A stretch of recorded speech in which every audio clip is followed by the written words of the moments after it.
வணக்கம். இன்னைக்கு நம்ம வீடியோவில் நல்ல டேஸ்டியான கிறிஸ்பியான ஓமப்பொடி ரெசிபி பார்க்க போகிறோம். இது வந்து குழந்தைங்களுக்கு எல்லாமே ரொம்பவே பிடிக்கும். இதை எப்படி பண்ணலாம், இதுக்கு என்னென்ன பொருள்லாம் தேவைங்கிறத வாங்க வீடியோக்குள்ளே போய் பார்க்கலாம். ஓமப்பொடி பண்ணுறதுக்கு நம்ம ஃபஸ்ட்டு ஒரு டேபிள் ஸ்பூன் அளவுக்கு ஓமத்தை எடுத்து மிக்ஸி ஜாரில் நம்ம போட்டு கொஞ்சம் வந்து குறைப்பாக அடித்து எடுத்துக்கலாம். ஃபைன் பவுடராக அடிக்கணும்னு அவசியம் இல்லை. இந்த மாதிரி பக்குவத்தில் நீங்கள் அடித்து எடுத்துக்கோங்க.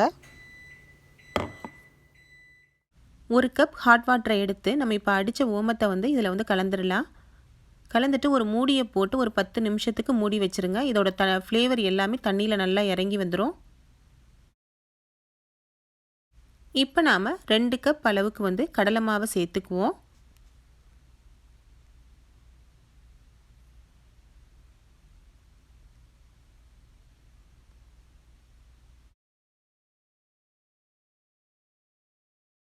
இது கூடவே அரை கப் அரிசி மாவு, 1 கப் கடலை மாவுக்கு 1/4 கப் அளவுக்கு அரிசி மாவு கரெக்டான பக்குவம்.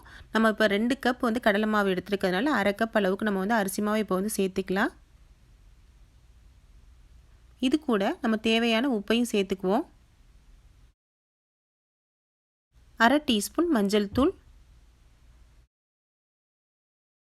1 டீஸ்பூன் மிளகாத்தூளை சேர்க்குறேன். உங்களுடைய காரத்துக்கு தகுந்த மாதிரி நீங்கள் மிளகாத்தூளை சேர்த்துக்கோங்க.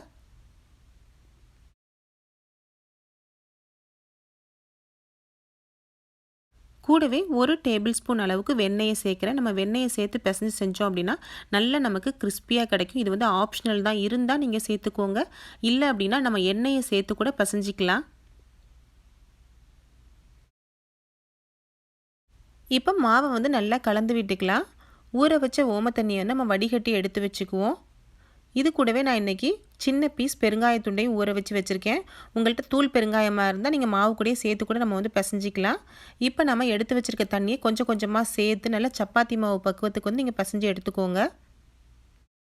இந்த மாதிரி சாஃப்டாக நம்ம சப்பாத்தி மாவு பக்குவத்துக்கு பிசைஞ்சு எடுத்துட்டோம் அப்படின்னா நமக்கு பிழியறதுக்கும் ஈஸியாக இருக்கும். நல்ல கிறிஸ்பியாகவும் நமக்கு ஓமப்பொடி கிடைக்கும். மாவை நாம் ரெடி பண்ணியாச்சு. அடுப்பில் பாத்திரத்தை வச்சுட்டு எண்ணெயை வச்சு நம்ம காய வச்சுருவோம். நம்ம முறுக்கு புளிகிற குவளையில் இடியப்ப அச்சை சேர்த்து நம்ம இந்த மாதிரி ஓமப்பொடி பிழிஞ்சிடலாம். ஓமப்பொடி பிழிகிறப்ப கொஞ்சம் பார்த்து செய்யணும். இல்லைனா எண்ணெயோட ஆவி நமக்கு அடிக்கும். அதனால் கொஞ்சம் கையை கொஞ்சம் தூக்கலாகவே வச்சுட்டு ஓமப்பொடி நம்ம பிழிஞ்சிடலாம். இப்போ நல்லா ஒரு பக்கம் வெந்துருச்சு. இதை திருப்பி போட்டுருவோம். ஒரு 2 நிமிஷத்துலேயே ஓமப்பொடி நல்லா வெந்துடும். மீடியம் ஃப்ளேமில் வச்சு வேக வச்சு எடுத்துக்கோங்க.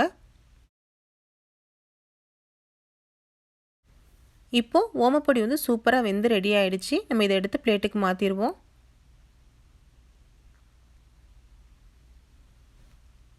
இதே எண்ணெயிலே நம்ம கருவேப்பிள்ளையும் சேர்த்து நம்ம பொரிச்சிட்டு நம்ம ஓமப்பொடி கூட சேர்த்துட்டோம் அப்படின்னா ரொம்பவே வாசமாக இருக்கும் நமக்கு. இப்போது ஓமப்பொடி கூட கருவேப்பிள்ளையும் பொரித்து சேர்த்தாச்சு. ரொம்பவே நல்ல வாசமான ஓமப்பொடி ரெடி பண்ணியாச்சு. ஃப்ரெண்ட்ஸ், உங்களுக்கு இந்த வீடியோ பிடிச்சிருந்துச்சுன்னா லைக் பண்ணுங்கள். உங்கள் நண்பர்களுக்கெல்லாம் ஷேர் பண்ணுங்கள். கூடவே எங்கள் சேனலை மறக்காமல் சப்ஸ்கிரைப் பண்ணுங்கள்.